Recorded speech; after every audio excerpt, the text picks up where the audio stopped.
Welcome to the Circular Economy Show podcast. In this new series, we're going to explore individual elements of the circular economy, building a more complete view of what the system would actually look like. In this episode, we explore the circular economy and agriculture. My name is Colin, and in the course of this episode, I'll be joined by two farming experts who will talk us through the benefits and practicalities of agriculture in the circular economy. The circular economy is often wrongly characterised as a tech solution or a solution for tech, when it's much more than that. We shouldn't forget that there are two material cycles, one for technical materials and one for biological materials. The aim of the biological cycle is to regenerate the biosphere, and agriculture can play an enormous role in that. In fact, Project Drawdown ranks farming practices as one of the best ways we can reverse climate change. When it comes to agriculture in a circular economy, there are two key questions we need to ask ourselves. What are we growing, and how are we growing it? In this episode, we'll concern ourselves with that latter question. The matter of what we're growing is fascinating though, so do check out the links in the show notes if that sounds up your street. Okay, over to the experts. My first interview is with farmer and soil advocate Abby Rose.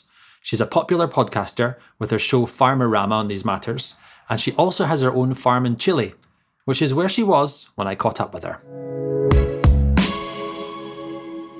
So you've got nuts on the go. You said lettuce grows sometimes, but not in the stifling heat. You've got vines, olives.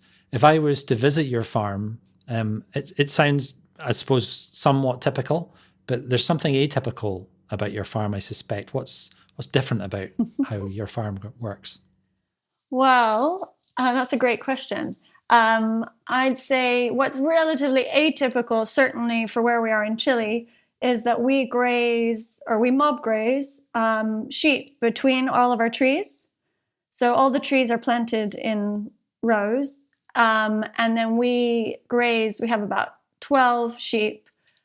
So not that many, but we move them every single day to a new patch of grass, essentially, between the trees. And that is all about building soil health and water retention. We're in a very dry part of the world, and it's only getting drier.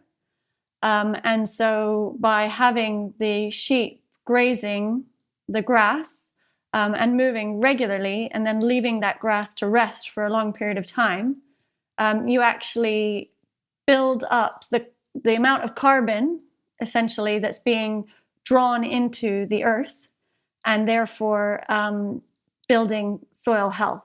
It's sometimes referred to as like the liquid carbon pathway, and it's a great way of building up our microbial life below ground and ensuring that our soil is in the best health possible.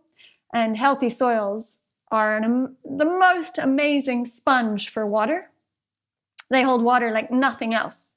So that's why we're really focused on building healthy soils, so we have more water in our soils more of the year, and therefore the whole farm prospers and flourishes from that. In layman's terms, what is it that the sheep are doing that creates this healthier soil? So there's a few things. I mean, one is just the pure act of like eating and then pooing. And so they are literally providing, manure in some ways to the land and cycling the biology. But there's another thing that's going on, which is that they eat down the grass to a certain, not too far, but far enough that it actually encourages the grass to have a growth spurt, or whatever plant is there. It grows faster suddenly. And in that same moment, it will increase its root growth. And so in that whole time, you're like increasing the amount of photosynthesis that's happening. In one handful of soil, there are more microbes, more microorganisms than there are people on the planet. Okay? Wow. Yeah. And so just understanding that makes you realize that this world below our feet is unbelievably alive. And there's all these interactions and communications happening all the time. And then you also have like fungal pathways that are extending, miles in either direction, and communication happens along those. So what we're doing with the sheep is we are trying to ensure that that whole microbial world below ground is well fed, and keeping that biology as alive as possible, because that is essentially, that biology is our like secret internet of resources. The wood wide web? Oh, no, that's something else. That's in the forest. Yeah. But they call it the fungal web, essentially, or fungal internet, the fungal internet. So yeah, if we can interact with that and have that be super healthy, then what you find is that it's actually all of that life that builds a healthy soil structure. And so therefore we feed that life as much as possible so that we can ensure that a healthy soil structure is built at all times. So this conversation started out with me asking you what was atypical about your farm, and you said it's the sheep. But of course, that's such a low-tech solution. Why aren't we seeing this happening all over the world if it works the way you've described? Well, it is gaining ground. So that's a good thing. And more farmers are experimenting with it. But I would say there's something terribly unsexy about a non-digital tech solution. On many levels. One of the unsexy things about it is that it will not make someone or some entity a lot of money in a quick and scalable manner. And so that makes it very unappealing to investors, for example. And I think that we can't underestimate how much of the business world is fueled by investment, particularly today, and in particular, venture capital or private equity investment. And that, they're looking for quick money and scale. So I think that is a big context for why it's not more talked about. But funnily enough, often it makes the farmer some money. Yeah, like on our farm, one of our focus points is minimum input costs. And so if you think about, if we didn't have the sheep there, we would have to be mowing, using diesel, essentially. There's a huge fire risk, so we have to keep the grasses down, and all sorts of other reasons why we would need to be managing in between the trees. So in this way, the sheep are actually a very low-cost method of managing that grass, and they're providing all these other benefits. I would also say that this, the mob grazing is something that has been popularized by the Savory Institute and Alan Savory. And it's a very ground up movement. It's part of what I would call this wider regenerative agriculture movement. And it's very much from the farmers and people on the ground that these techniques and ideas have really been put into practice, experimented with, and then developed and shared. And so therefore, it's kind of forming and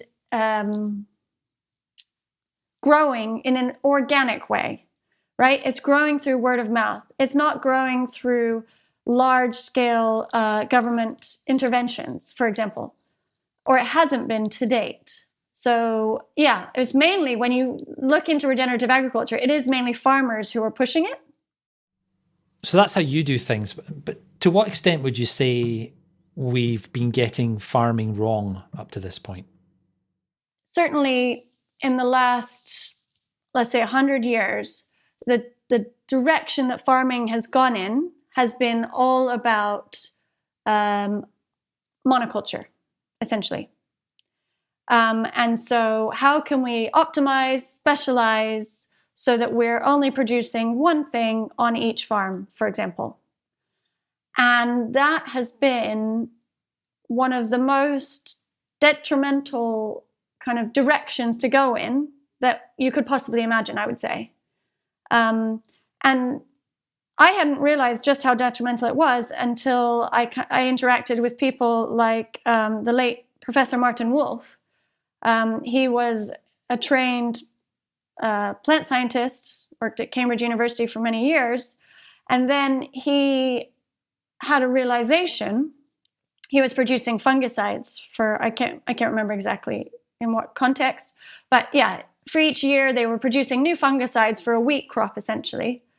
And he had the realization that he was never going to beat this natural world that was evolving and creating, the fungi. Each year there was a new fungus that was able to resist the old fungicide, and so they had to create a new one.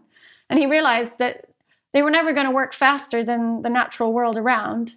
And actually, where the strength lies is in diversity.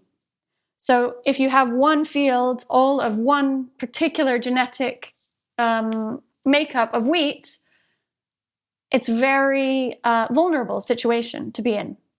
Whereas if you have a more diverse wheat crop with maybe like even just 20 different varieties in it, for example, or then you start to build in a certain amount of resilience.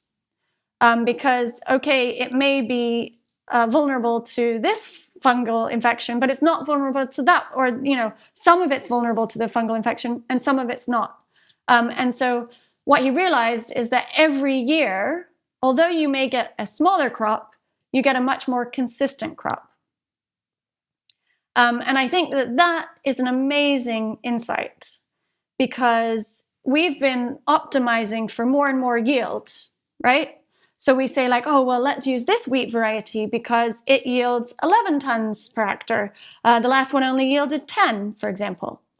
And actually, what Martin made me realize was that if we can have a wheat variety that averages at 6 tons per hectare, but it does consistently year after year after year after year, then actually you're producing more food on average than if you have an 11 ton per hectare year and then a complete wipeout the next year. And then, so this idea that we can optimize things and increase yields in this monoculture environment is an unbelievably fragile situation. And it's really becoming clear now, the climate chaos is descending upon us, and we're having frosts unexpectedly, we're having hailstorms out of nowhere. All this kind of stuff is destroying these overly optimized crops, essentially. And so I do think that more and more farmers are realizing it. It's just clear to them on the ground. It's not going to work. They're having increased pest pressures, and costs are going way up for pesticides as well as fertilizers. So diversity is suddenly becoming a really appealing direction. And I think that's really, really exciting. In many ways, you've described a linear experience for farming, and that we optimized to make things quicker, faster, and bigger, but lost that system effectiveness. If that's what a linear system is, in a nutshell, what's a circular farming system look like? So a circular farming system is one where each crop or animal or product on the farm is feeding another. And that then in turn is feeding the soil, which is in turn cleaning the water, which is in turn feeding the trees, which cause localized humidity to rise. And you have this interconnected web of events and interactions that are all allowing the biology to flourish. And the outcome for the farmer might be good crops, a diversity of them, but there's all these beneficial values, I suppose, that come off the back of that. Absolutely. One of the key things that I've heard regenerative or farmers who were previously conventional and then have become more regenerative in their practices say is that they used to wake up, or they used to think about, what am I going to kill today? What am I going to control today? And now they wake up thinking, what am I going to help flourish today? And that their mental health is actually one of the biggest changes they've experienced through shifting their mindset around going from this more linear, more kind of control, kill, conquer approach to this more circular, co-flourishing approach. It's completely changed their mental health. When you go and you move through the countryside, if you're able to today, you pass fields of monocultures generally. And hopefully there are some trees or maybe even some hedges between the fields. But that is kind of the status quo of farming today. And I would say often it can feel quite dead or controlled anyway. And it's not a particularly fulfilling experience of being in the natural world. And I think it's really important to recognize that when you go to a circular or a regenerative farming system, or maybe a region, maybe just a farm, it feels completely different to that. And you can tell the moment you get there.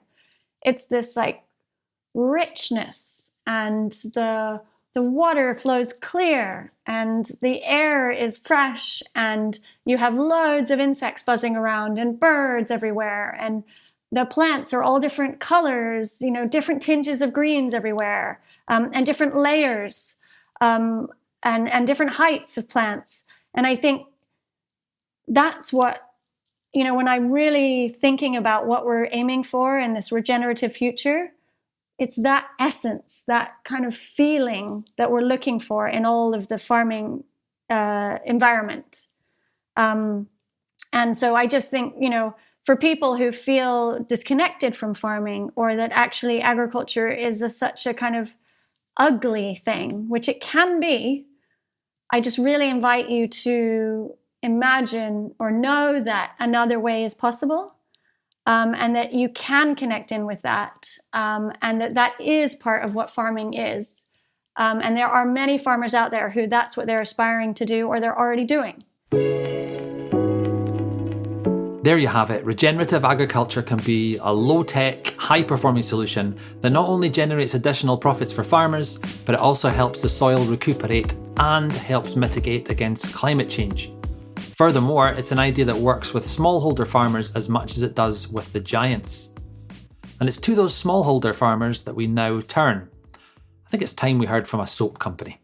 Dr. Bronner's is a top-selling brand of natural soaps in North America. They work with more than 10,000 smallholder farmers across 5 continents, and regenerative agriculture and more is at the heart of what they do. Gero Leson, the Vice President of Special Operations at Dr. Bronner's, joined me to talk about the company's relationship with farming. I want to start by talking about the agricultural practices you support. Could you tell us a little bit about that, please? For sure. It depends mostly really on what crop we're talking. Mind you, soap is made primarily from oils that grow on trees. And that's predominantly coconut oil for us. There's palm oil for our bar soaps, and there's olive oil. And those 3 account for much more than 75% of Dr. Bronner's agricultural products, currently some 8,000 metric tons a year. So it's 3 crops that we're focusing on, yet we also use essential oils that grow on fields. A good example is the peppermint oil that goes into our best-selling soap flavor, the peppermint. So what constitutes regenerative practices depends on the crop massively. So for trees, what you focus on is, if you don't use chemical fertilizer, you have to build up soil fertility otherwise. Much of this has to do then with pruning, with mulching, with possibly growing cover crops that are leguminous. For instance, that's one way of getting nitrogen into the soil. You just mow them. Of course, using pesticides is illegal under organic rules anyways. So you can use all these methods in order to grow up biomass, which then over time is integrated into the soil. Naturally, you wouldn't be doing deep plowing, for instance, which is one of the things that's frowned upon. So I'd say for tree crops, it's really making sure bringing back soil fertility by growing cover crops, by pruning, by using all of the pruned materials as a raw material for humus. This kind of mixed agroforestry, which we have started practicing in Ghana, is more of a challenge. It looks fantastic. It looks like a designed jungle with just a high level of diversity, much more productivity, less risk of insect attacks, for instance. But it's something you need to invest in. So you're up against inertia and also the fact that people have gotten used to monoculture. So those are the practices you would use for tree crops. We hear this time and time again about regenerative agriculture, that actually it can be more productive, it can work better for the long term. Yet it sounds, I don't know, it sounds a lot more complicated, a lot more difficult to implement. Am I wrong when I say that? No, you're not. There is more technique to it. There's more investment required, again, depending on whether you're talking about tree crops or field crops. In field crops, and there I could just shift over to India, where we produce our mint oil. So those are, just picture this as 3,000 farmers right now, smallholders with relatively small plots, always below a hectare. And the land is mostly loam and has been rid of humus over the last 30, 40 years, right, where farmers just grew extensively. And it's important to note they grow 3 crops a year. Right? I've never seen this anywhere else. 3 crops per year. You can do this in Uttar Pradesh. But of course, that's pretty demanding on the soil. So what they used to do is just throw a lot of urea, a nitrogen fertilizer, on there. And as a result, there was virtually no humus in the soil other than a little bit of cow dung, which is used for fertilizing on the side. So what does it take to go to organic and to regenerative? In our case, after experience with fraud, what does happen is you cannot just tell farmers to just stop using fertilizer and then expect them to be organic. You need to offer alternatives. It took us a little while to realize this. And then what we started in 2016 is to set up a production of compost. There's just only one way you can replace mineral fertilizer, chemical fertilizer, by supplying compost that both supplies nutrients but also helps rebuild soil humus. For that, we had to set up a central composting operation that now cranks out 20,000 tons of compost a year. You need to support farmers with planting material if you want them to grow cover crops.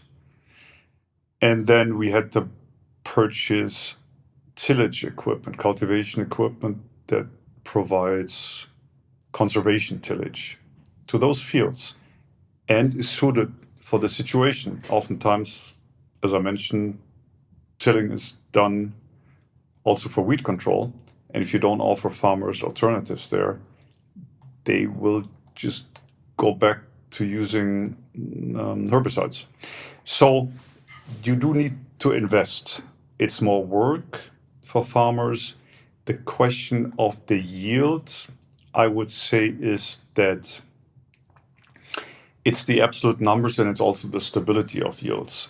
And one of the reasons you do regenerative agriculture on field crops is to increase the resilience of the soil, is the buzzword. And what does resilience mean? For example, soil rich in humus has a higher capacity to absorb moisture. Now that gets you better through dry spells. And even if you have irrigation, the groundwater, which you do have in India, even then having a soil that buffers is just more resilient to short-term damage, for instance, caused by very high temperatures, which we just experienced in Uttar Pradesh. So it's that resilience that higher humus content supports or provides, and that in turn may have an impact on the stability of yields. So yields are not just about the nutrients. The nutrients play a huge role, but it's not the only consideration. I suppose the follow-on question to all of this is, why is Dr. Bronner's, a soap company, involved so heavily in agricultural practices around the world? It's in part our history and the company's vision, founded by an eccentric German soap maker who actually thought that medium-sized businesses have a role to play in saving the planet. And he had that idea in the 40s and 50s. And he didn't think much of agriculture, right? This was way beyond his capacity. But his grandsons, Mike and David Bronner, when they took over the company in the early 2000s, and they considered what their charitable activities and what kind of activism they would be pursuing, the question of where do our ingredients come from was on the list early on. And so initially the concern was, well, those are mostly ingredients that come from developing countries. So we may have to be concerned about exposure of field workers, farm workers, to pesticides, herbicides. Let's go organic, was the idea. After a couple of years, they realized that just organic, in particular, if you buy from brokers along lengthy supply chains, you just don't know anything about the social conditions on the ground. That wasn't satisfactory to Mike and David. And thus the idea came up to shift ingredients, again, mostly tree oils, but also essential oils, to shift those to sources that were organic and fair trade. And that process we started in 2005. There were no organic and fair trade coconut, palm, olive, mint oils available. It's in part a flaw of the dominant certification system for fair trade products. And we then went ahead and decided we start building our own facilities. And you just went and did it yourself? We did this ourselves, not knowing what we were getting into. So you started out wondering where your organic ingredients would come from. You realized there was no answers to some of those questions. And you ended up, well, growing it yourself, getting it certified, but then ensuring there was a real social dimension to everything that you do. And I know from the research I've been doing, you do some sensational stuff. Is it in Ghana where you built a new health centre, or have I confused that with somewhere else? You've got high employment levels for women as well. I mean, your track record is really impressive. And it depends a lot on what the local conditions are. So there is the issue of the farmers. And in the old days, originally, fair trade only focused on the plight of farmers who were subject to crashes in commodity prices, coffee, cocoa. It's still important, but that system overlooked the fact that there's farm workers, that there's processing worker, and in our case, that's critical, right? We set up our own little oil mills and factories with 200 to 350 people. Now, those you need to pay attention to as well, right? They are part of your supply chain, so to speak. And then there's the community at large. And that's not necessarily just the co-op, it's the community at large. So depending on what the needs are, we have tailored each project accordingly. It's a really impressive tale you have, and it's really fascinating that you see the agricultural side and the social side as fully intertwined. Is this a model for the world, you think, that you have? We definitely think it is one, and we're not the only ones. I've been watching the last 10, 15 years, just looking at the trade magazines or going to trade shows. Organic and fair trade increasingly have become aligned because one is so closely related to the other. And there's a community of companies that have pursued that. you do need to look at the social conditions, notably if you work with smallholder farmers. If you buy from big organic farms, it doesn't matter so much, but if you deal with smallholders and rural communities, the concept of fair trade, or whatever you may label is that, it is just essential. You can't really do one without the other, we think, and I think many people agree. Gero, it's so nice to hear a positive story about the world, so thank you very much for your time today. Thank you, Colin. I really enjoyed our conversation. The difficulties of the industrial farming model, a linear system at its heart, are there for all to see, in terms of declining soil health, underutilised carbon sinks, chemical runoff, biodiversity decline, and a lack of diversity in crops. When we ignore these signs, we set ourselves up to fail, and failing our food system is not an option. This is why these inspiring stories from Abby and Gero need to be better understood and heard more often.